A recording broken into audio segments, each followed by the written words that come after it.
grabar. Perfecto. Bien.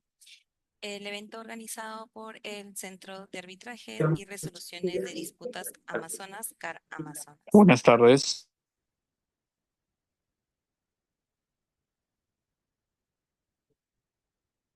Mi nombre es Elvira, quien en esta oportunidad tengo la gentileza de ejercer el cargo de moderadora.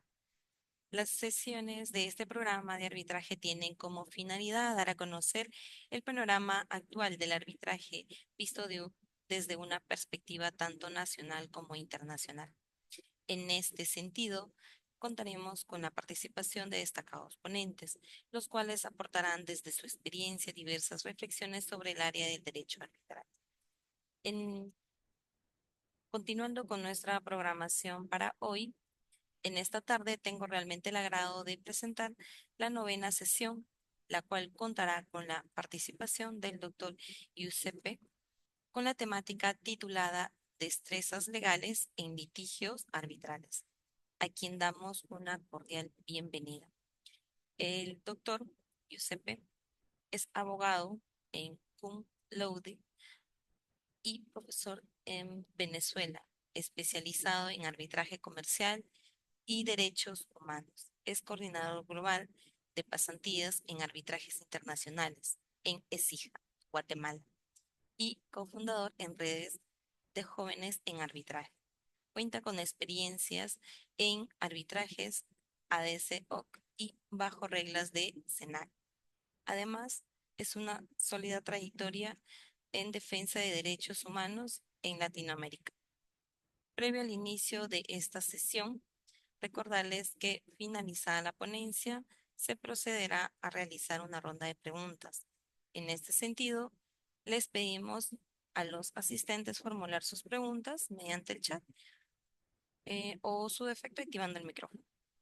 Dicho esto, y sin nada más que añadir, damos inicio a la novena sesión académica del tercer programa de arbitraje nacional e internacional. Damos el pase al doctor Giuseppe. Adelante. Gracias, Elvira. Y gracias al centro, obviamente, por la invitación. Para mí es un gusto estar en este espacio con todos. Y bueno, hablar un poquito sobre destrezas legales en el arbitraje, ¿no? Voy a proyectar una presentación. Ahí les pido, por favor, que me confirmen si la pueden ver, para que charlemos un poco entonces sobre este tema, ¿no? Solo si me pudieran confirmar que la ven en pantalla. Sí, a ver un momento que es. Sí, Ahí ya está. podemos visualizar. Perfecto, muchas gracias, Elvira. Entonces, bueno, hoy vamos a hablar un poco de destrezas legales en el arbitraje. La verdad que esto es un tópico bien particular, diría yo, porque creo genuinamente que pueden sentirse que son muchas las destrezas que uno necesita para poder ejercer en el arbitraje, ¿no? Y no solamente en el arbitraje, sino en cualquier rama del derecho. Particularmente esto puede ser una situación agobiante porque pensamos que podemos tener ciertas destrezas o necesitamos de muchas destrezas para poder ejercer en este campo. Y parte de lo que quisiera hacer en este ejercicio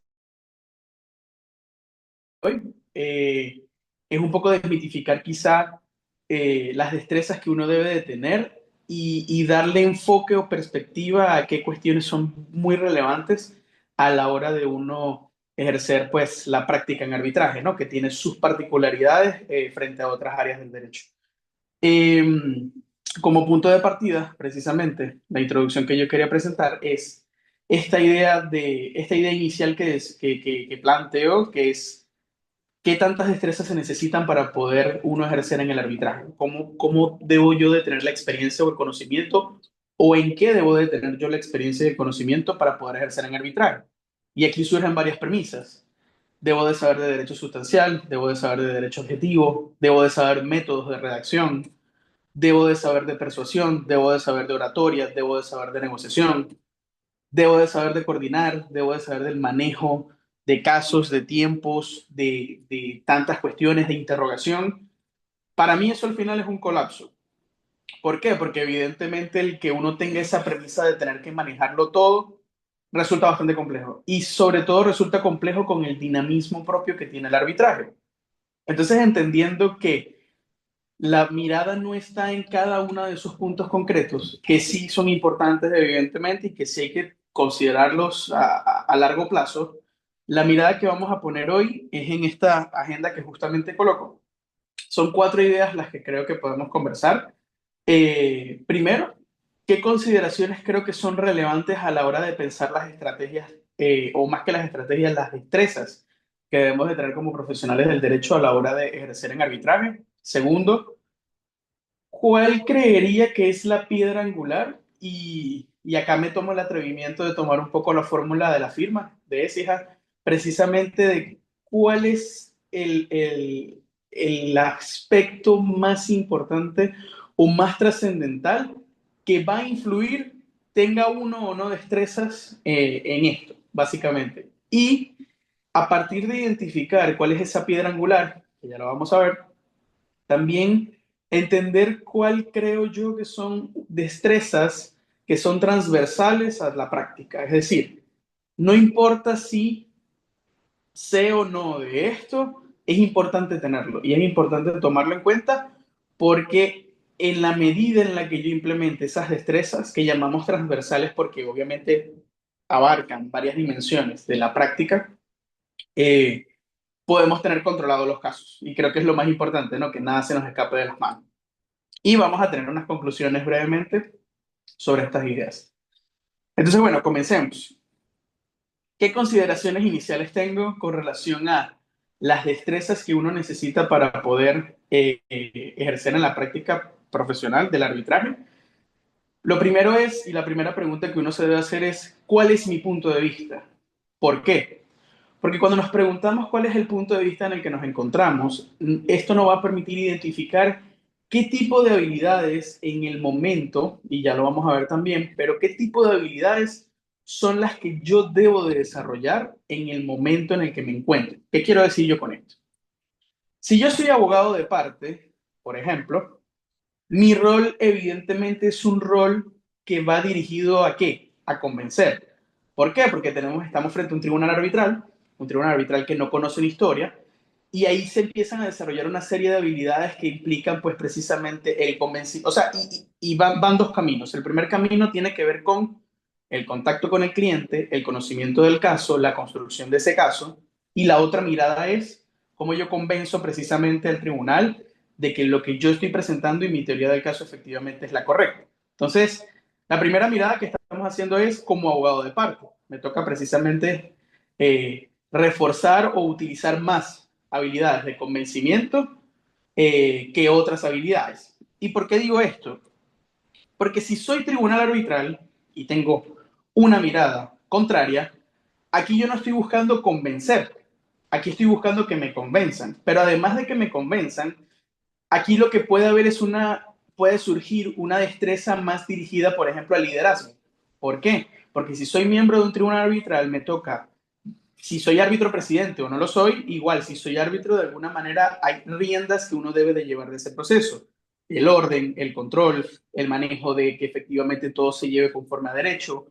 Inclusive el hecho de que si yo estoy en un tribunal en el que, por ejemplo, estamos constituidos más de uno, o sea, más de un árbitro único, pues allí tenemos el reto de cómo llevar a cabo ese liderazgo para que el arbitraje o el tribunal pueda ser relativamente cónsono, o por la otra premisa, por ejemplo, eh, que por ejemplo busquemos quizá que haya una suerte de convencimiento en lo que nosotros estamos identificando a lo largo de este proceso. Y no solo eso, sino que yo como tribunal arbitral, desde el día uno estoy pensando es en la redacción del laudo. Estoy pensando es cómo hacer que mi laudo sea lo más fidedigno, apegado a derecho, y que este proceso vaya a la par de ese sentido y que ninguna de las partes sea afectada. Distinto de la parte que participa, que lo que busca es que se adopte su posición en el caso, ¿no? Y aquí ya tenemos dos puntos de vista donde las destrezas cambian. El hecho de que yo tenga una mirada diferente habilita a que cambie simplemente la forma en la que veo cómo se activa una destreza u otra. Y además, no es lo mismo ser abogado de parte, tribunal arbitral o experto, por ejemplo. ¿Por qué experto? Porque el experto Pues de alguna manera podríamos decir que tiene una posición, porque evidentemente su posición es la opinión de su experticia, pero esa opinión además es una opinión que no está sesgada ni a favor de una parte ni a favor de otra. Es una opinión que simplemente tiene el carácter de haber pasado por un proceso de rigurosidad científica, académica, técnica, y ese experto pues básicamente lo que tiene es que demostrar efectivamente el trabajo de lo que hizo y mantener la credibilidad de lo que hace. Entonces, aquí quizá no hablamos tanto de persuasión porque el experto no es quien tiene que persuadir, pero que sí tiene que demostrar la profesionalidad con la cual, por ejemplo, dicta su relato, elabora su experticia, entre otras variables, ¿no? Entonces, a pesar de que hay una suerte de necesidad de que haya un convencimiento, el convencimiento no lo da el experto, pero sí tiene que ver con la profesionalidad con la que entrega precisamente su expertise. Y finalmente, no es lo mismo ser abogado de parte, ser tribunal arbitral, ser experto o ser la institución arbitral. ¿Por qué? Porque si somos la institución arbitral, pues la premisa va a ir dirigida a que toda la operatividad de básicamente el proceso se lleve a cabo conforme al reglamento, conforme a las normas, conforme al orden. Y de alguna manera la institución arbitral no es la que pone el orden lo pone el tribunal arbitral, pero sí busca efectivamente que esa función o ese desarrollo que tenga el arbitraje sea correcto en función de lo que establezca el reglamento. Entonces, la mirada de la institución tampoco es del convencimiento, tampoco es de negociar, tampoco es de persuadir, es simplemente de garantizar que todo el proceso se lleve conforme a las normas acordadas, ¿no? Eh, y esta mirada puede ser una mirada igual de liderazgo, puede ser una mirada también de, o puede ser la necesidad de aplicar habilidades más dirigidas al control, al manejo de tiempos, a la gestión, entre otras cuestiones. ¿Por qué digo esto al final del camino? Para que ustedes vean que existen factores que son relevantes a la hora de uno identificar las destrezas que necesitamos, pero lo primero que debemos de pensar en qué rol me encuentro yo para poder identificar qué habilidades son las que yo voy a implementar para este proceso. ¿Ok? Primera premisa. Segunda premisa es en qué momento nos encontramos del arbitraje, porque evidentemente según el momento en el que nos encontremos va a variar efectivamente las habilidades que debamos de hacer uso y las habilidades que puedan ser relevantes a la hora de pues, desempeñarnos precisamente en ese arbitraje. ¿Por qué? Si nos encontramos en la etapa de solicitud de arbitraje y la iniciación del procedimiento y la constitución del tribunal arbitral, hay determinadas destrezas que van a ser activadas o van a ser implementadas. ¿Por qué? Porque, por ejemplo, si estamos en la etapa de la solicitud de arbitraje, estamos hablando de una etapa donde vamos a iniciar el arbitraje. Eso quiere decir que no necesariamente estamos en el arbitraje y eso implica que, por ejemplo, hay una posibilidad de una negociación, por dar una hipótesis. Eso hace que de alguna manera el proceso todavía se encuentre en una etapa o previo a encontrarse ya como en un proceso formal a que las partes puedan negociar. Y acá es donde, por ejemplo, la habilidad que pueda tener el abogado o la abogada sea precisamente buscar efectivamente una negociación. Y es la negociación per se la habilidad que debe desarrollar para esta etapa. Sí. Creo que alguien tiene el micrófono abierto. No sé si... Creo que escucho es el eco. Listo. Va, perfecto, gracias. Entonces, estamos en esta primera etapa y hablamos de precisamente pues una negociación eventualmente. Como simplemente pues el cliente o el cliente lo que quiere es perfectamente que se inicie el proceso y se vaya adelante con ello, lo cual pues también da lugar a que son ciertas habilidades las que se van a desarrollar en ese momento. Por ejemplo, si vamos a hablar de la constitución de un tribunal arbitral, va a implicar un proceso de identificación de quién queremos nosotros que sea nuestro árbitro o nuestra árbitra, ¿verdad? Porque debemos identificar el tipo de perfil en función de las características de nuestro caso, que quién queremos que sea la persona. Y ese perfil, por ejemplo, implica un proceso de entrevistas donde queremos determinar quién es la persona que queremos que sea designada, ¿verdad? Ahí hay una habilidad de manejo de recursos humanos, por ejemplo, hay una destreza en poder identificar el perfil más idóneo. Y también en función de la eficiencia, ¿no? En función del tiempo, en función de la premura, la razón que sea, ¿no? Entonces, ya fíjense que este primer momento implica el uso de unas habilidades que no necesariamente van a ocurrir en otros momentos. Primer punto. Si estamos en la etapa de la demanda y la contestación, evidentemente nuestra actitud va a ser otra. Probablemente ya estemos en una etapa donde la conducta pueda verse un poco más agresiva, pueda verse ya más que la demanda o ya sea la contestación son conductas más activas o reactivas, porque evidentemente ya estamos yendo de lleno al proceso y reclamando lo que pretendemos, ¿no? Acá, por ejemplo, ya es principalmente el tener habilidades de redacción las que pueden ser el camino precisamente para uno poder hacer el mejor escrito de demanda o el mejor escrito de contestación. Eh, y acá pues va a influenciar mucho, por ejemplo, qué tanto queremos que nuestros escritos tengan un poder de persuasión o si simplemente queremos que sean el tecnicismo jurídico y queremos dejarlo para otra etapa. Es un momento de toma de decisiones, pero fíjense que las habilidades que se desarrollan acá ya son diferentes a las habilidades que uno debe desarrollar en la primera etapa, ¿no? Luego tenemos la etapa de audiencias. En la etapa de audiencias el contexto sigue siendo el mismo en términos de es otro tipo de habilidades las que se desarrollan. Por ejemplo, cuando estamos en la etapa de audiencias, ¿de qué hablamos acá? Pues más de la capacidad de construir el storytelling, de construir precisamente una historia que ya debimos de haber empezado a narrar, pero que en este despliegue de la oralidad, básicamente, vamos a tener la oportunidad de poner en palabras o imágenes incluso ese convencimiento que queremos recaer en el tribunal arbitral o en el árbitro único para efectivamente convencerle de que nuestra teoría es la teoría que se debe adoptar, ¿no? Y finalmente, cuando nos encontramos en la etapa del laudo y la recursividad del laudo, pues ya nuestra conducta deja de ser quizá la más reactiva y deja de buscar el convencimiento porque tenemos la decisión y ya lo que nos queda con el laudo es ya sea defenderlo o no. Y eso evidentemente implica, por ejemplo, si hay efectivamente la participación de órganos judiciales para el recurso de nulidad, por ejemplo, pues ya el chip incluso cambia. Ya aquí la lógica es otra porque lo que digo es, bueno, ya no me estoy dirigiendo a un tribunal arbitral, me estoy dirigiendo a un tribunal judicial. Capaz y la forma en la que debo transmitir el lenguaje ahora es un poco más formal o menos formal o más rigurosa o menos rigurosa, dependiendo pues evidentemente de cada jurisdicción. Creo que en la mayoría de nuestros casos, pues evidentemente la jurisdicción es siempre ordinaria, casi siempre es mucho más formalista que el arbitraje, ¿no? Pero según sea el caso, ya nuestra lógica de las habilidades que vamos a implementar no es la misma en la etapa. Entonces, segunda premisa es en qué momento nos encontramos. Partimos de cuál es nuestro punto de vista y ahora la segunda premisa es en qué momento nos encontramos para identificar las habilidades que son clave utilizar en ese preciso momento.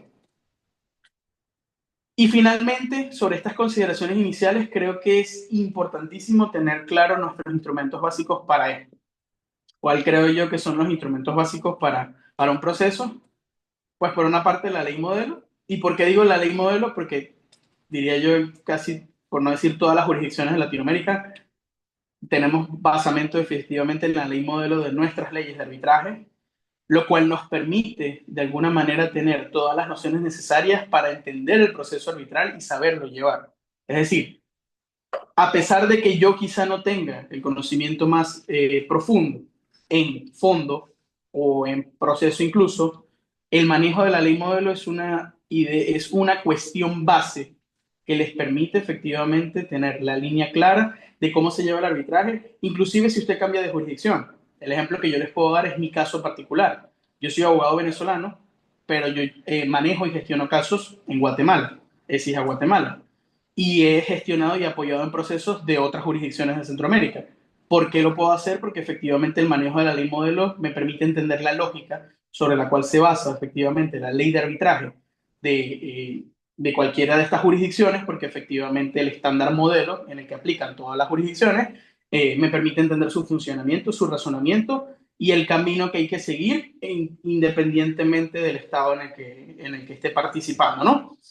Eso por una parte. Y lo segundo, pues el convenio de Nueva York, ¿no? ¿Por qué? Porque el convenio de Nueva York, pues nos permite evidentemente simplificar todo el proceso de ejecución, en este caso de los laudos, no de las sentencias, sino de los laudos, y entender también la logicidad que hay detrás de la convención, nos permite efectivamente lograr esas ejecuciones en cualquier jurisdicción. Entonces, para cerrar mis ideas sobre las consideraciones iniciales, más allá de agobiarnos pensando qué destrezas debo de tener, lo primero que tengo que hacer es identificar, pues, en qué punto de vista estoy, cuál es mi punto de vista, o sea, es decir, desde qué dimensión estoy yo actuando, abogado de parte, tribunal arbitral, experto, institución arbitral. Luego de eso, identificar en el momento en el que me encuentro, estoy yo en las audiencias, estoy en la demanda, estoy en en la fase inicial, estoy en la fase del laudo, en qué momento me encuentro. Y esto lo digo también de las etapas, porque puede pasar perfectamente que a usted le llegue el caso ya en el laudo y usted simplemente lo están buscando para que usted, por ejemplo, solo vaya a defender por ejemplo, atacar a través de la nulidad o ir en contra. Perdón, primera premisa, atacar el laudo de nulidad o por el contrario, defender el laudo de esa nulidad, ¿verdad? O puede pasar que lo contratan desde la etapa inicial o puede pasar que lo contratan en la etapa de demanda. En nuestra práctica nos ha pasado que hemos tenido varios casos donde el cliente nos llega solo en la fase de contestación y el cliente llega y dice, mira, en 3 días tengo que contestar esta demanda. Entonces, hay que identificar el momento en el que nos encontramos para entender qué habilidades son las que, o qué destrezas son las que vamos a utilizar en ese contexto y no abrumarnos pensando que debemos de saber de todo absolutamente siempre, inmediatamente, porque eso complejiza el proceso en el cual somos efectivos a la hora de hacer nuestro trabajo, ¿no? Y finalmente, entonces, ¿cuáles son nuestros instrumentos básicos? El que ustedes tengan muy bien aprendidas estas herramientas, créanme que de alguna manera les ahorra mucho el trabajo y el tiempo para desempeñarse en la práctica, ¿no? Entonces, ese es el primer punto. El segundo punto, entonces, es cuál es la piedra angular de la que hablaba al inicio. Y pues esta piedra angular de la que yo hablo, insisto, agarro un poco de la teoría que he venido aprendiendo en INSIHA en estos años, es que para la firma y filosofía que yo también tengo en lo personal, no hay nada más importante que la teoría del caso. Y la teoría del caso no es más que aquello que construimos basado en toda la documentación y en todo el trabajo que se hace detrás de precisamente llegar a ese momento en el que vamos adelante con el caso, ¿no? Nuestra teoría del caso es aquello con lo que nos casamos, porque es aquello con lo que nos casamos desde el inicio del caso y con lo que vamos adelante hasta el final. Si usted construye una sólida teoría del caso, créanme que esa sólida teoría, si es efectivamente sólida, cuando sea puesta a prueba en el proceso, créanme que va a aguantar cualquier cosa que venga adelante, ¿no? Y eso implica tanto las cosas buenas como las cosas malas que pueda tener su caso. Pero usted necesita que su teoría abarque todo, ¿no? ¿Y por qué digo esto? Porque cuando usted ve la teoría del caso, y acá vemos el ejemplo gráfico, se ve como una casa. Y pues esta casa se ve sólida, es una casa que efectivamente tiene toda su construcción en términos de sus paredes, sus techos y demás. Pero cuando usted se adentra a profundizar la teoría del caso, usted lo que encuentra es esto, que esa sólida casa que usted veía inicialmente es una casa que no tiene base, que no tiene cimientos para poder tener precisamente esa solidez que usted necesita que tenga su caso para efectivamente poder desarrollar su teoría, ¿verdad? Esto es lo que nosotros normalmente le llamamos a esos problemas o a esa casa que no tiene pues, buenos cimientos, los blind spots o puntos ciegos. ¿Por qué? Porque esos puntos ciegos son los que me hacen saber que si yo no lo sé, por eso los llaman puntos, por eso se llaman puntos ciegos, son aquellos golpes que voy a recibir efectivamente cuando vaya el proceso, ¿no? Cuando yo presente mi demanda, por ejemplo, y en la contestación pues aparezcan esos puntos ciegos. O cuando yo presento un testigo para declarar algo y un testigo de la contraparte pues refute totalmente y demuestre algo totalmente contrario a lo que se venía construyendo. Y esto puede pasar porque, por ejemplo, su cliente usted no le da toda la información. Entonces, precisamente por esto, y ya vamos a ver más a detalle por qué hablamos de que esta es la piedra angular para las destrezas y habilidades en un litigio arbitral, la construcción de esa teoría es lo que le va a dar a usted el control de que sus habilidades puedan salir a flote. Porque no necesariamente porque usted tenga la mejor oratoria, por ejemplo, va a ganar un caso si no sabe construir su teoría. O no necesariamente si usted tiene el mejor método de redacción, por muy que lo sepa, va a ganar un caso si su teoría no es sólida. Y esa teoría es con aquello con lo que usted se casa, como les decía, al inicio del momento en el que usted se encuentra en el caso, ¿no? Ahora, ¿cómo se protege precisamente esa teoría que estamos hablando del caso y precisamente frente a los blind spots más específicamente? Con la construcción de una sólida plataforma fáctica. Y aquí la pregunta entonces, ok, hablamos de teoría del caso, hablamos de blind spots y ahora, ¿qué es plataforma fáctica? Pues la plataforma fáctica no es más que aquella construcción histórica que usted hace del caso. Y esto implica mucho trabajo, exageradamente mucho trabajo, porque la idea es que usted lo sepa todo. Que usted llegue a la premisa en la que el abogado, el cliente le diga, pero es que usted sabe más que yo que viví el caso. Y esa es la idea. La idea es que usted maneje el caso de tal manera que pareciera que lo supiera más o que hubiese vivido más de lo que lo vivió el propio cliente. ¿Por qué? Porque tiene el control de todo, tanto lo bueno como lo malo, tanto lo que beneficia como lo que afecta. Pero ¿cómo se construye esa plataforma fáctica? ¿Cómo se construye toda esa historia? Pues lo primero es la identificación de documentos. ¿Y qué nos permite identificar? Pues precisamente documentación clave, documentación que es trascendental para la historia que estamos construyendo, para el caso que se está construyendo, para la teoría, y aquello que resulta complementario, aquello que puede afectar o no, puede beneficiar o no. Y la identificación de precisamente esos documentos claves puede implicar documentación que beneficie como también que afecte. Entonces es importante tener claro esta premisa. Luego, la identificación de actores clave, que no necesariamente siempre va a aplicar, pero la identificación de actores claves también resulta. ¿Qué empezó? Será de presentar. Por disculpe, se apagó su audio. A ver, ahora se escucha otra vez. Sí, sí, sí, se quedó Va, en palabras clave. muchas gracias, mira. Sí. Entonces,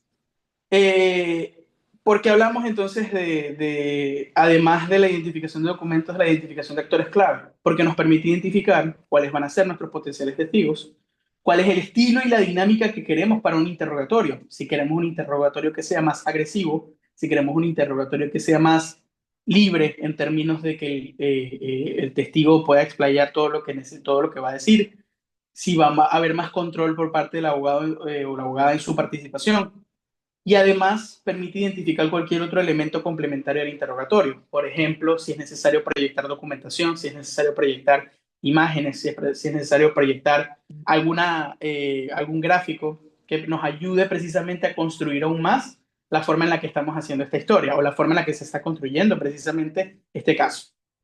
Y finalmente, entonces, una vez logremos esta identificación de documentos, actores, entre otras, pues va a venir esa hilvanación de todo, de los hechos del caso, de todo lo que ha ocurrido, de toda la información que construye lo sólido, pero que también previene. ¿Por qué? Porque en la medida en la que usted conoce los puntos negativos o las afectaciones de su caso, usted va a tener la oportunidad de decir, por ejemplo, ¿sabe qué? Esto es un problema y este es el problema más grande que tiene nuestro caso y aquí hay que tomar una decisión. ¿Cuál va a ser esa decisión? ¿Vamos a ir adelante con no contar esto y esperar a que la contraparte lo diga? ¿O por el contrario, vamos a ser nosotros quienes van a decir esto primero y vamos a quitar el efecto y el impacto que tenía el hecho de que lo dijese la contraparte por primera vez? Es decir, vamos a quitarle la relevancia que hubiese tenido el que lo hubiese dicho la contraparte por primera vez. Entonces, eso es un tema de decisiones. ¿Y esas decisiones cómo se toman? Pues se toman porque yo tengo una sólida teoría del caso. ¿Y cómo tengo yo una sólida teoría del caso? Porque tengo una sólida plataforma fáctica.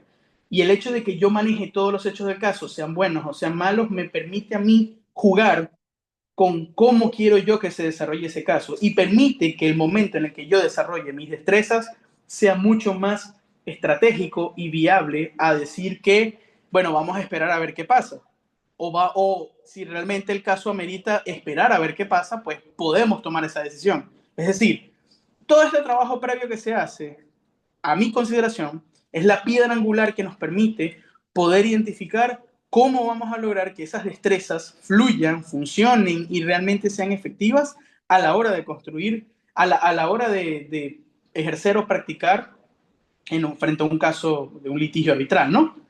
Ahora, teniendo en cuenta precisamente esa construcción de esa sólida plataforma fáctica y de todo este trabajo que hay que hacer previo, todo esto nos permite que tanto en los argumentos de forma o los argumentos incluso procesales podamos tomar la decisión de, uno, qué es lo que vamos a presentar como la teoría del caso o cómo la vamos a presentar. Lo que decía antes, ¿estamos dispuestos a poner a la vista esto o vamos a esperar a que la contraparte lo diga? O vamos a esperar a que quizá la contraparte no lo diga. Estamos dispuestos a, por ejemplo, hablar de este tema que puede ser interpretado de esta otra forma, o que hay dudas sobre el planteamiento. Estamos dispuestos a poner a la vista esto que implica un factor de riesgo que podría afectarnos, pero en el control de daños más es lo que nos beneficia que nos afecta. Y así sucesivamente. Pero al final permite construir una historia, una teoría de cuál es nuestra posición frente al caso y cuál es la posición que se le va a contar al tribunal arbitral, ¿no? Entonces eso es lo primero. Tener esa sólida plataforma fáctica nos permite entender cuál va a ser la forma en la que vamos a presentar el caso a través de esa teoría y con la que nos vamos a casar hasta el final. Porque evidentemente, con lo que presentemos al inicio tenemos que morir hasta el final, porque si obviamente vamos para atrás y adelante, vamos a perder el total convencimiento del tribunal, ¿no? Primero eso. Segundo, vamos a identificar, que decía, cuáles son esos argumentos sólidos que fortalecen esa teoría del caso y que debemos de maxificar el efecto que van a tener para el tribunal arbitral, pero también obviamente nos van a ayudar a identificar nuestros argumentos débiles o nuestras consideraciones débiles para saber cuál es el control de daño que vamos a tener sobre ellos. Si, por ejemplo, los ponemos a la vista o no, si, por ejemplo, matizamos las ideas, entre otras tantas variables que solamente vamos a saber una vez tengamos el control del caso, entendiendo nuestra teoría, ¿no? Y finalmente, nos va a ayudar a identificar la dinámica sobre la cual queremos que se desarrolle el arbitraje. ¿Por qué? Porque evidentemente, si yo tengo un caso donde yo no siento confianza en los testigos, por ejemplo, yo no voy a querer que el proceso arbitral tenga una alta carga de la oralidad. Es decir, no voy a querer poner el peso de mi caso en testigos que yo creo que no van a tener que quizás su testimonio, su declaración, es más el daño que generan que el beneficio que podría aportar arriesgarme a que tomen una declaración. O viceversa. Si yo creo que evidentemente los testigos tienen algo que contar y tienen el potencial de poder generar en la construcción de la teoría del caso la solidez que necesito y creo que su declaración y la forma en la que la transmiten y todas estas cuestiones permiten hacer que nuestra teoría se vea más sólida y el control de daños es que es mucho menor en la afectación que pudiera tener su declaración sobre el beneficio que podría dar su declaración, pues entonces yo voy a centrarme y decir, ¿sabe qué? Quiero que la oralidad domine. Pero esa decisión, ¿cómo la tomo? Una vez más, entendiendo la teoría del caso, teniendo una sólida plataforma fáctica y entendiendo cómo toda esta construcción de los hechos me permite a mí tomar decisiones que me permiten a mí desarrollar habilidades o poner en práctica destrezas que las puedo aplicar en un mayor estado de control. Es decir, no es que me toca a mí improvisar, no es que me toca a mí resolver a la ligera, no. Es que yo tengo el control del caso, es que yo manejo precisamente cómo tienen que ser las condiciones en las que este caso tiene que ser presentado, bajo qué términos, pero precisamente también cuál es la dinámica que yo quiero hacer porque yo pude construir todas estas bases que dan hoy la posibilidad de dar esa escogencia o ese desarrollo de habilidades de forma mucho más tranquila, ¿no? Quizá por decirlo de alguna forma. Ahora, en suma, esto implica una herramienta más, que es el Master Summary. ¿Qué es un Master Summary? Es, como su nombre lo indica, el resumen maestro. Esto es una metodología que nosotros aplicamos en la firma, que no es más que palabras más, palabras menos, un Excel, donde usted compila todos los hechos del caso. Absolutamente todo. La primera, la demanda, la contestación, las medidas, pero también todos los hechos que ocurrieron. Por ejemplo, cuál fue el primer correo, o cuál fue la primera comunicación, o cuál fue el primer intercambio, cuál fue el primer documento. Y de ahí, por ejemplo, esa documentación está ordenada cronológicamente. Y esa documentación, por ejemplo, en la clasificación que uno hace, incluye quiénes son las personas que están involucradas en esa comunicación, qué hechos son los que se prueban en esa comunicación, eh, en qué beneficia o en qué afecta la teoría del caso, de qué fecha es, por qué, para qué usted le ayuda a esto. Por ejemplo, el hecho de que usted tenga un control maestro del caso hace que si, por ejemplo, un testigo está declarando algo, por ejemplo, de la contraparte y dice, no, es que yo no sabía de esta información, usted revisa su resumen maestro y usted ve, pero es que ya va, porque usted en el correo tal, de fecha tal, porque usted tiene precisamente esa documentación, aquí usted estaba copiado. Y aquí dice efectivamente que usted contestó luego en el correo de fecha tal, en donde efectivamente usted dijo esto. Por ejemplo, el hecho de que uno haga este resumen maestro, sobre todo cuando uno está en un trabajo o en un caso cuyo volumen de documentación es bastante elevado, le permite a usted tener el orden, por ejemplo, cronológico y de participación de cada uno de los intervinientes en ese proceso. Entonces, eso, por ejemplo, les permite controlar la declaración de testigos o, por ejemplo, ser más incisivos en la forma en la que el experto da una declaración o, por ejemplo, le da el orden sobre cuál usted quiere narrar los hechos del caso. Y implica todos estos elementos que estamos hablando. Implica eficiencia porque evidentemente esto es un trabajo enorme, pero que lo hace la primera vez y de ahí para adelante su caso está resumido allí. Implica, facilita el conocimiento del caso a nuevos miembros del equipo, porque imagínese usted que se incorpora alguien más y necesita ponerlo al día con el caso, vaya y le hace el resumen maestro. Ahí está todo. Por eso es un trabajo que se hace la primera vez, extenso, que evidentemente se actualiza, porque se actualiza también con el proceso. En la medida en la que, bueno, ya no solo es una contestación, sino una réplica y una dúplica, la réplica y la dúplica se incluyen, y así sucesivamente. Pero facilita el conocimiento al equipo, de nuevos miembros del equipo, de cómo está el caso. Implica no tener que revisar un expediente, porque se supone que ahí está todo. Usted básicamente el expediente lo va a trasladar a este resumen maestro. Tiene básicamente todo el caso en un documento, que creo que qué mejor beneficio que ello. Es una herramienta de análisis porque le permite a usted tomar decisiones, le permite a usted decidir, vamos a hablar esto, no vamos a hablar esto ocurrió en este momento, esto prueba esto implica un reconocimiento o, por ejemplo, implica la negación de X conducta y así sucesivamente. Implica también la estandarización del trabajo porque le ayuda también a usted tener la base de cómo gestiona ese caso y con otros casos lo puede hacer de la misma manera, por lo cual implica una herramienta que beneficia la carga de trabajo porque a pesar de que es una carga pesada la primera vez, de ahí en adelante todo su caso está allí. Y usted no tiene que estar buscando un expediente para documentar algo, sino que todo está allí. Y efectivamente implica ahorro de tiempo, porque lo que se va a gastar de tiempo la primera vez, se lo va a ahorrar en el resto del proceso. Entonces, este resumen maestro, para mí, es parte de esa plataforma fáctica sólida y parte de esa piedra angular que yo les digo, porque precisamente toda esta herramienta lo que les ayuda es a darle forma, base y solidez a su caso y a precisamente usted tener todo el control de su caso, independientemente de la etapa en la que se encuentre, el momento en el que se encuentre o incluso contra quien se encuentre. Porque para nosotros, y hablo por la firma, incluso para entender un poco la lógica, el hecho de que usted tenga el control del caso es su piedra angular.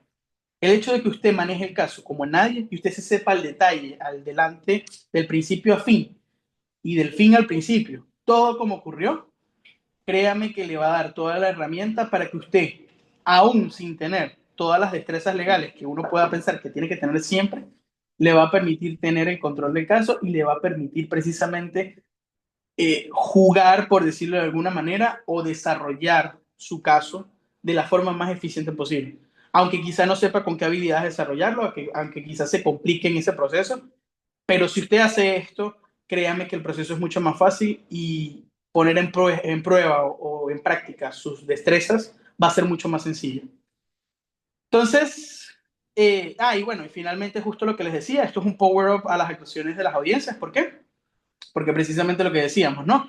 Controlar los testimonios, controlar las declaraciones, controlar incluso que la contraparte vaya y niegue un hecho, ¿verdad? Y diga, no, es que mi cliente no sabía de esto y esto, bueno, ya va.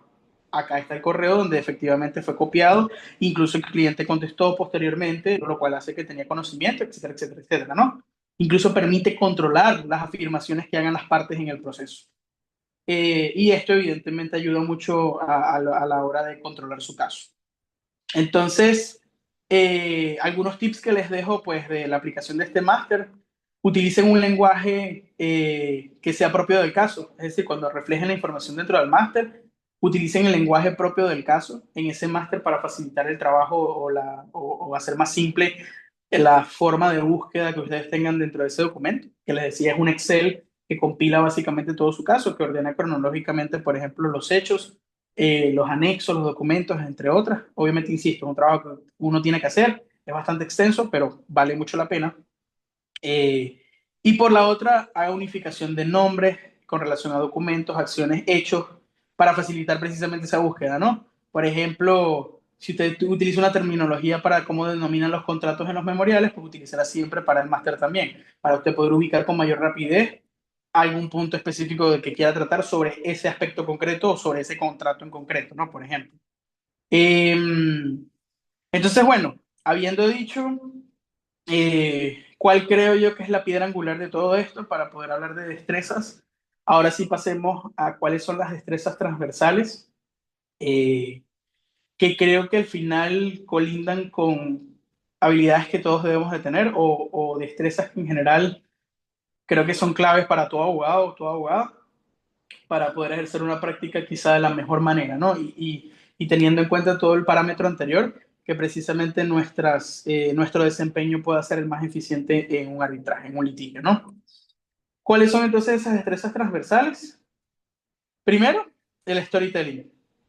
Creo sin lugar a duda que el poder contar una historia es clave, eh, y creo que más que decirlo yo, creo que obviamente prefiero citar al doctor Bullard, porque evidentemente creo que además de ser una de las personas que yo en mi caso particular admiro un montón, en términos de su práctica profesional como profesional en el arbitraje o en lo que se ha dedicado al arbitraje, también creo que la forma en la que ha podido comunicar y transmitir esta necesidad del storytelling es clave, ¿no?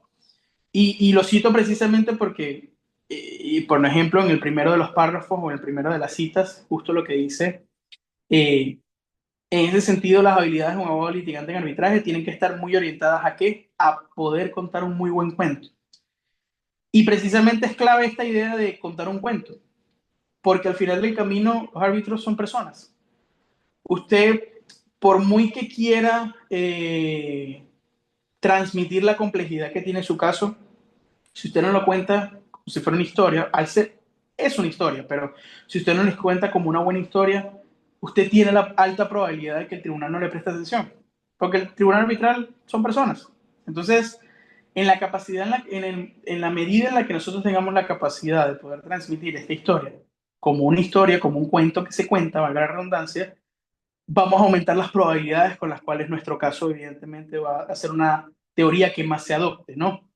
Y esto tiene que ver con la forma en la cual nosotros utilizamos herramientas para que ese storytelling no deje de estar presente.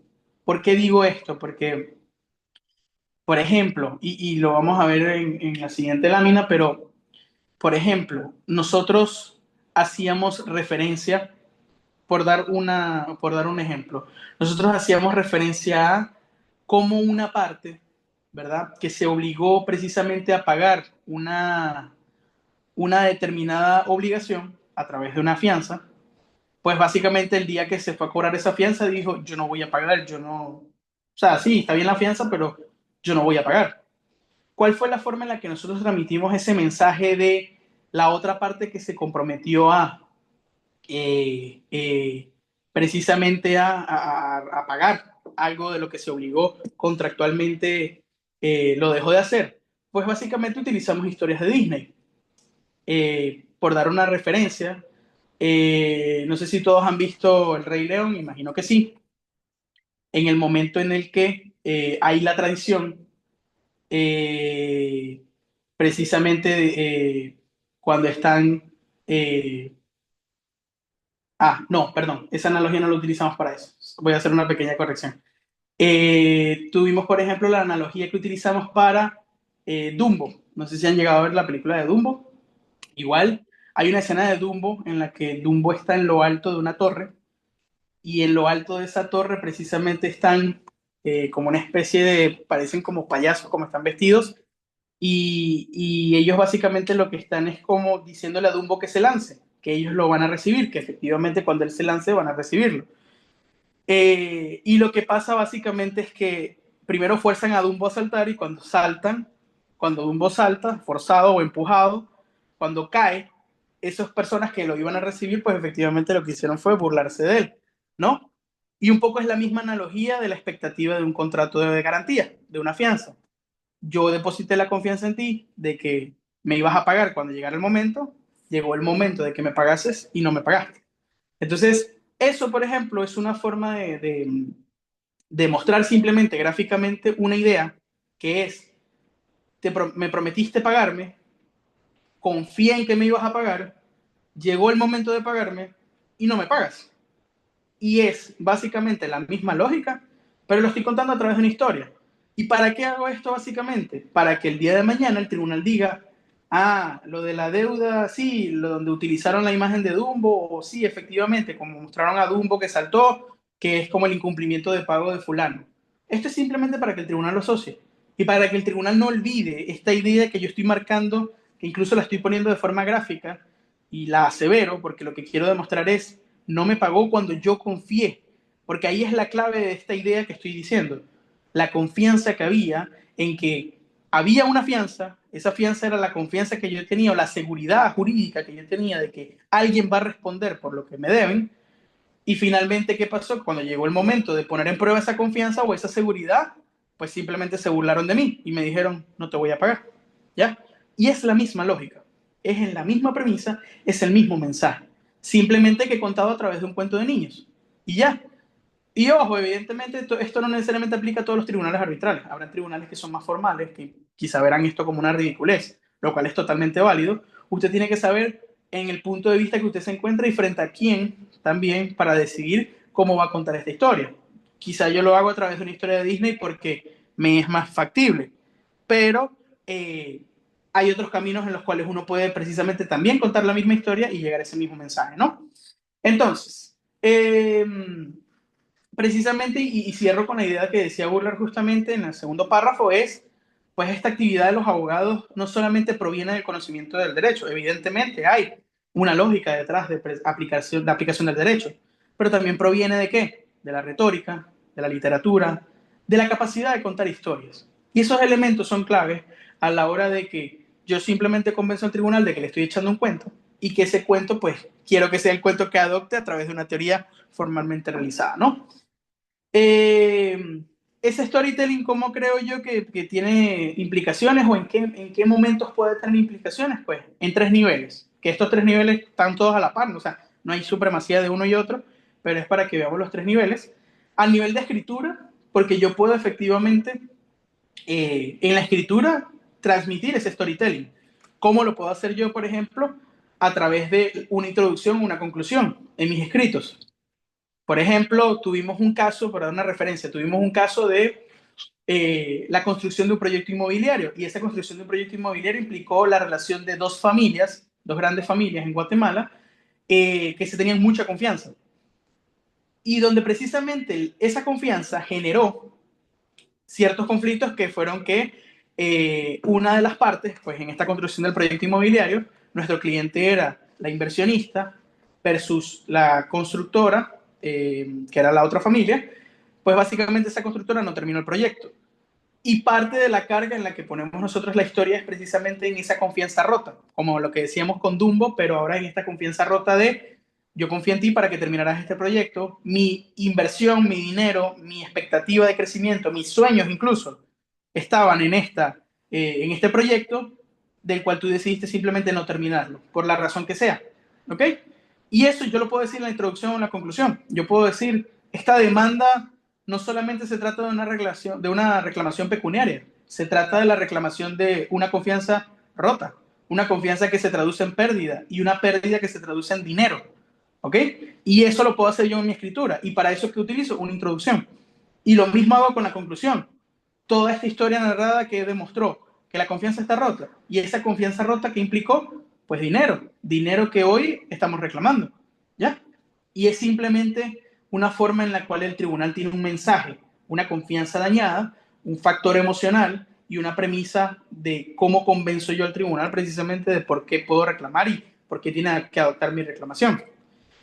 En la oralidad, pues evidentemente, como segunda premisa, pues el uso de recursos como la retórica o las analogías son claves. Y por eso hablábamos de analogías cuando hablábamos de, por ejemplo, contar historias como las de Disney, ¿verdad? Es un ejemplo. Pero como eso puede ser cualquier otro y puede ser cualquier otra película. Y no solo películas, pueden ser historias de personas, puede ser música, o sea, hay muchas formas de hacerlo. Usted tiene que saber ante quién lo hace para saber cuál es el mejor mensaje o la forma en la que pueda garantizar el mayor entendimiento de esa parte, ¿no?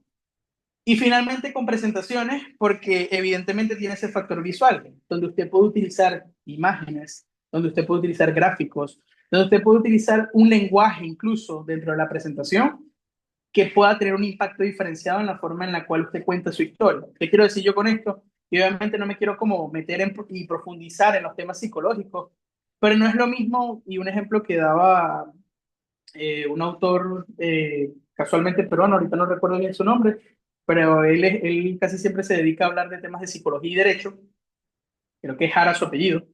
Eh, y él hablaba esto de, por ejemplo, no es lo mismo decir dos vehículos colisionaron, o dos vehículos impactaron, o dos vehículos chocaron, a decir dos vehículos se destrozaron, por ejemplo.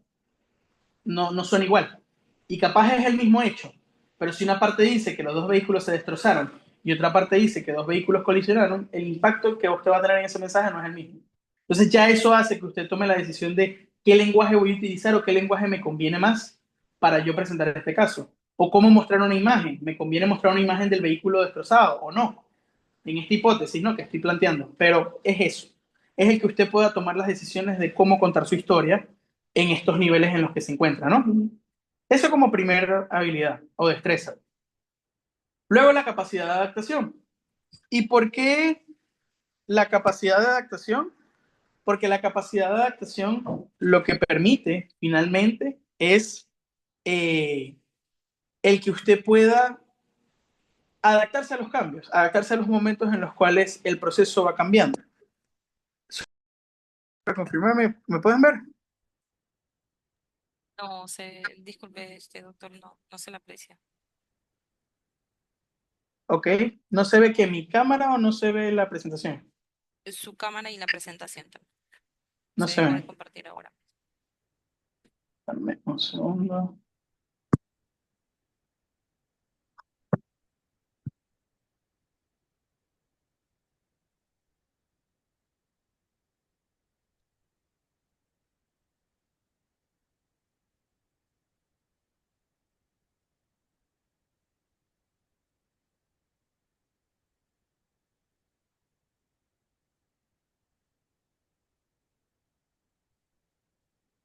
Sigue sin verse. Sí, sigue sin verse. Ah, a ver, ya va. Que ahora sí me está volviendo a cargar. Dame solo un segundo, a ver. Y disculpen ahí el fallo, la verdad es que no sé qué pasó. Dame solo un segundo.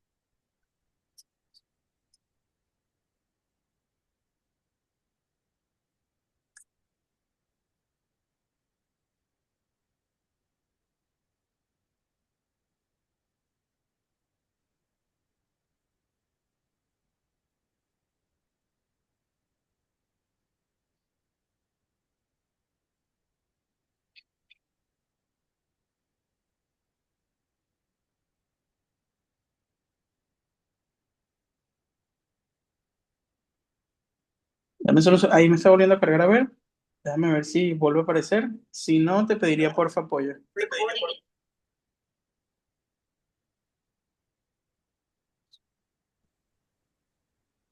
A ver ahora.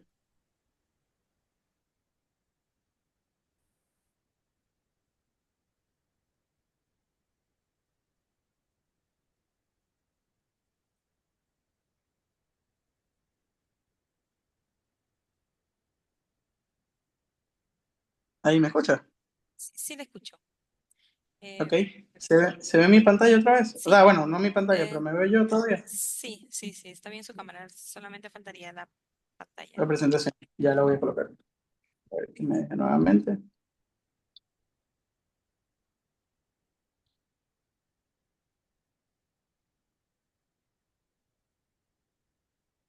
Ok, ahí voy nuevamente. Ahora sí me deja.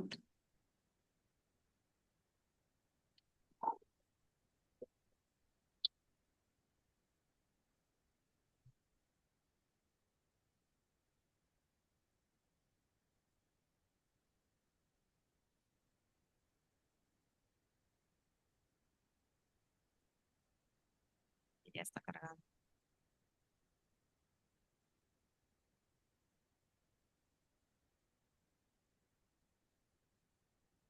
Ahí se ve nuevamente. O sea, a ver. Creo que está cargando. Ok, me confirma entonces que se ve. Ah, sí, sí. que su cámara se apagó. Ya no lo vemos a usted. Mi cámara. Sí, así es, doctor. Vaya, qué problema. Bueno, y tampoco se ve la presentación. No, no, tampoco. No, no, no, no A terminé. mí, a mí me parece que sí aparece. Sí, Se qué visualiza. problema. Te pediría, porfa, ¿será que tú puedes proyectar la presentación? Al menos. Y bueno, Claro. dejo mi cámara apagada. Sí, sí, no, no se preocupe. A ver, ahorita la voy a... ya, claro, Sí, ya no nos falta mucho, la verdad. Qué pena con claro, como... el problema este que hubo.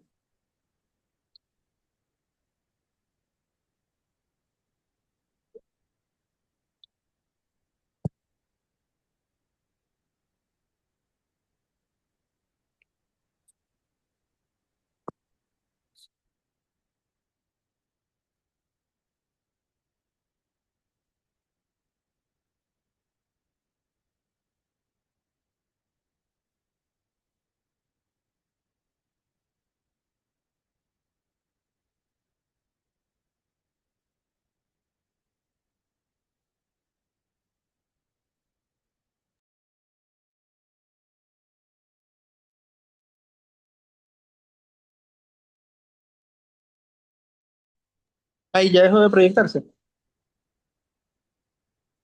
Su cámara sí se visualiza a usted, pero no, Ok. no. No, digo, para ver si tú puedes proyectar la Ah, sí. presentación. Sí, sí, ahorita le proyecto un momento. Gracias, gracias.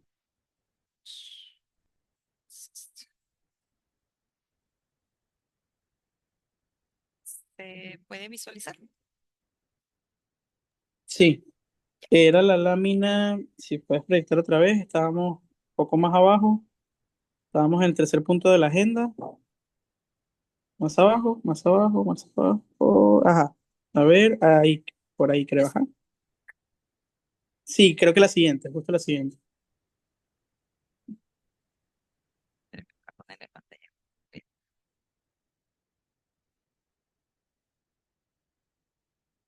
Ahí estamos, perfecto. Muchas gracias, Elvira. Entonces, bueno, para que avancemos y en función del tiempo, Se fue todo, creo. ahí estamos. A ver, ajá, storytelling, ajá, en la de actuaciones. La siguiente, siguiente. Ahí, capacidad de actuación. Ok, Eso, ok. bueno, muchas gracias. Ya, entonces, bueno, para ir avanzando, y de verdad, bueno, disculpen este inconveniente, la verdad que se me escapó un poco de las manos, pero para ir reduciendo el tiempo y que no se nos extienda tanto la sesión. Eh, entonces, capacidad de actuación, ¿por qué? Porque creo que al final del camino es importante que precisamente podamos tener esta personalidad cambiante, que podamos tener esta capacidad de poder encontrar soluciones en el proceso de actuación del arbitraje, y esto tiene como premisa precisamente que el arbitraje es de las partes. Al ser el arbitraje de las partes, pues precisamente lo que busca es que pues las partes puedan decidir cómo llevar de mejor manera su conflicto. Obviamente esto también tiene la pauta o la guía del tribunal arbitral, ¿no? Por una parte, pero el hecho de que las partes tengan capacidad de actuación y que usted como abogado o abogada tenga capacidad de actuación ayuda precisamente a adaptarse a los cambios, a adaptarse al proceso, a adaptarse a que hoy no me toca una negociación, sino que me toca, no sé, por ejemplo, eh, me toca precisamente ser más agresivo o ser más persuasivo o ser más de la etapa de escrituralidad, por ejemplo, no sé.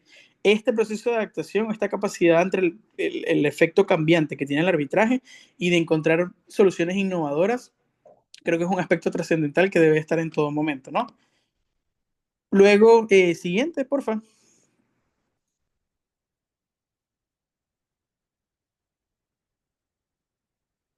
No, no sé si ahí, Elvira, ¿me escuchas?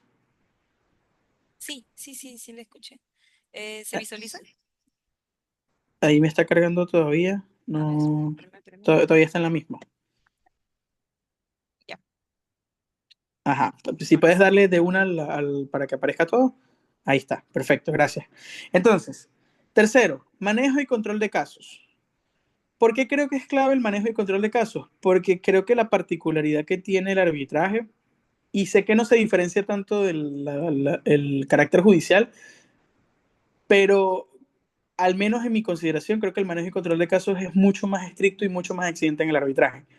¿Por qué digo esto? Porque creo que es mucho más tendiente a encontrar que en los procesos arbitrales el respeto, por ejemplo, por los plazos es mucho más estricto. Muchas veces nos pasa que estamos en la jurisdicción ordinaria y tenemos tribunales en los cuales pues hay mora judicial. Latinoamérica pues evidentemente es claro ejemplo de eso, y eso hace que quizá el control que uno sienta sobre el caso es mucho más laxo, ¿no? O mucho más, menos incisivo de lo que puede ser, por ejemplo, dentro de un arbitraje en el cual los lapsos son bastante estrictos y de alguna manera es como no nos encontramos con esto de por ejemplo, puedo hablar de Venezuela, que es como uno va a un tribunal y dicen, no, bueno, hoy no hay despacho porque, no sé, se enfermó el juez, o X, Y o Z, ¿no? Es como independientemente del contexto, nunca hemos tenido un arbitraje donde independientemente si un árbitro está enfermo o no, por ejemplo, nos deja de continuar el proceso, ¿no? Entonces, esto es un poco la idea de que el manejo y el control de los casos acá se vuelve más estricto, pero el conocimiento también se vuelve clave, al menos en lo que en la práctica he podido evidenciar. Y esto tiene que ver precisamente con el cumplimiento riguroso de plazos y la necesidad de coordinar todo. Y esto hablamos de agendas, cronogramas y la propia gestión del caso, ¿no? Entonces, esto es como tercera destreza que creo que es clave transversalmente para la práctica. Eh, eh, Siguiente, porfa, si puedes pasar a la siguiente. Igual cuando te aparezca todo. La última que creo, adicionalmente, y creo que pues, es la más importante de todas, es si puedes solo déjala antes, la anterior, gracias, la ética profesional, porque creo que de alguna manera es muy fácil, y esto lo he evidenciado en la práctica también, es muy fácil el camino con el cual uno pueda como ver afectada esa ética. ¿Y por qué lo digo? Porque, por ejemplo, pasa esto de que uno entrevista a un árbitro, ¿no? Y cuando uno entrevista a un árbitro, de alguna manera, pues uno puede sentir la necesidad de querer exponer su teoría del caso o querer como venderle a ese árbitro que uno va a contratar, a nombrar, básicamente, eh, algo adelantadamente del caso para que genere una opinión.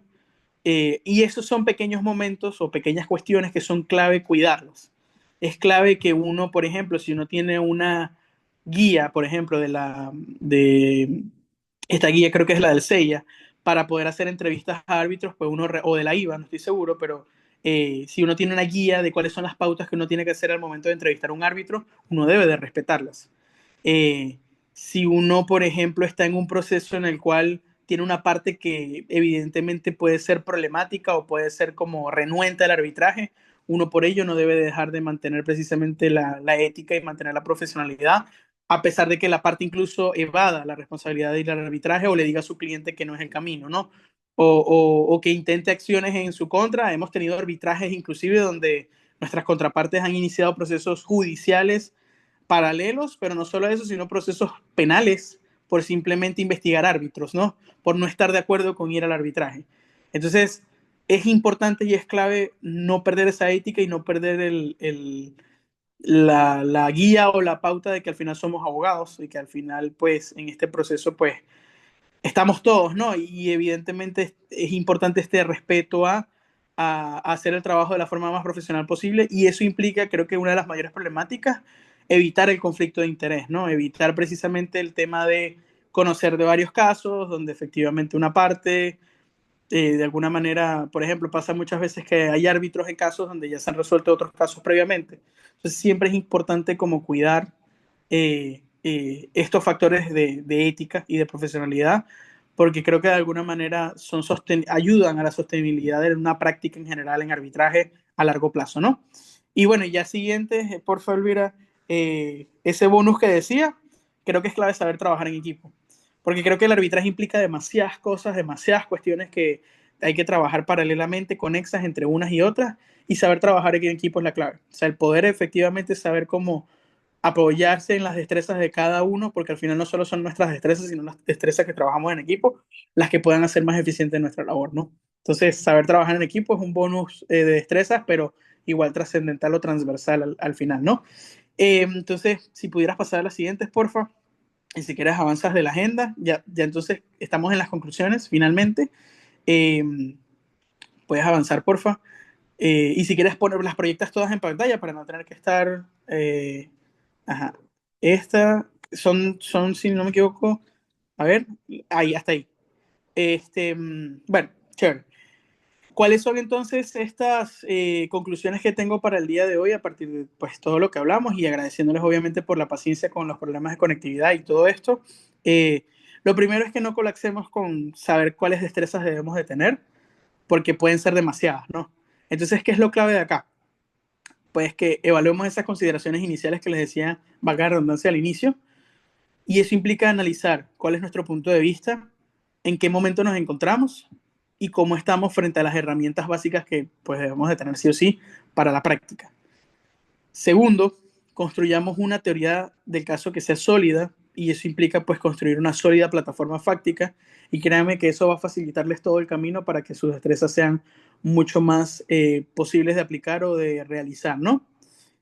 Y finalmente, y último punto, como conclusión, identifiquemos cuáles son esas destrezas transversales que, que creo que de alguna manera debemos de tener todos, apliquémoslas efectivamente en función de nuestras fortalezas, porque obviamente puede ser que yo quizá no tenga el mejor manejo del tiempo, o puede ser que yo no sea el mejor haciendo un storytelling, pero en la medida en la que lo debo de hacer, fortalezcamos ese conocimiento y, sobre todo, hagámoslo sabiendo trabajar en equipo. Créanme que si yo no tengo la fortaleza del storytelling, pues me encargaré de organizar. Si yo no tengo la fortaleza de organizar, pues haré el storytelling, pero que sea un trabajo en equipo y que funcione al final, porque créanme que la carga del arbitraje es bien compleja y para uno solo, a menos que sea su único caso, para uno solo es bien difícil de llevar. Si se sabe trabajar en equipo, créanme que el proceso es mucho más sencillo y en la medida en la que confíen y deleguen y lideren también, créanme que es mucho más fácil llevar a cabo un arbitraje en términos generales. Entonces, con eso dicho, si quieres ya puedes pasar a la última, por favor, Luira, y muchas gracias por el apoyo. Les doy las gracias entonces por su atención. De verdad que me disculpo enormemente por el tiempo tomado de más, tanto al inicio con las complejidades que tuve y que bueno, en el camino también ocurrió al momento de la presentación, pero espero les haya gustado la presentación, espero les sea de utilidad en algo y obviamente pues aquí estoy a la disposición para si tienen dudas o preguntas, con gusto las podemos aclarar y una vez más gracias al centro y gracias también a ti Elvira por la disposición y por la invitación el día de hoy. De verdad que muchas gracias. Sobre todo un viernes, ¿no? Ya casi al final del día. Sí, así es, doctor. Muchas gracias también a usted por su excelente exposición, a pesar de algunos inconvenientes que hemos tenido, este, hemos venido presenciando, ¿no?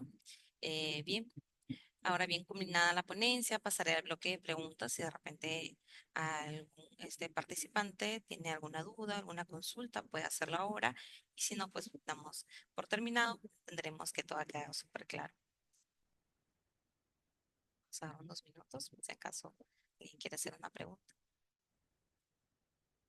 Chévere, chévere.